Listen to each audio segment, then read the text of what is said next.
This year I've had more drum bargains than I've ever had before, but perhaps the bundle that's taught me more about buying and selling drums online than any other is the job lot of stuff that I got with this Pearl Masters Studio. But before I play it, tell you how much I paid, how much I got, and show you all the things that I got with it, let's take a brief look into the history of the Pearl Masters range.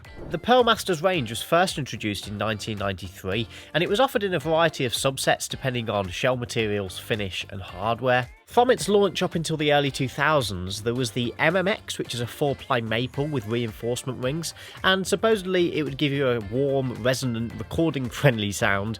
There was the MBX, which is a 4-ply birch with reinforcement rings, and that would give you a more studio-focused, brighter tone. Then later, there was the BSX, which was a 6-ply birch, which would supposedly give you more volume and more projection. And then there was the MCX, which was a 6-ply maple with stronger attack and apparently more durability, which sounds a bit strange to me.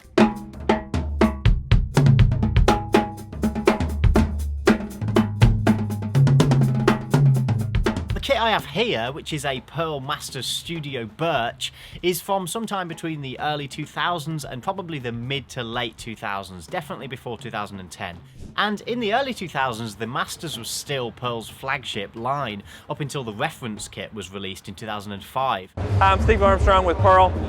Today we're going to talk about Pearl's new Reference series drums. There was also the MasterWorks, which was a lot more customizable and a little bit more premium than the normal Masters.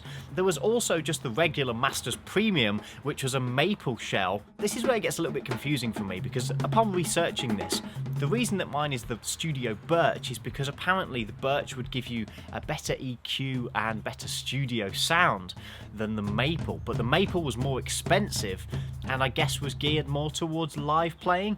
But what confuses me is, like, well, if it sounds good in the studio, why would it not sound good live? It just seems a little bit like marketing rubbish to me. The kit sounded great, why would it not sound great in a room full of people with other instruments?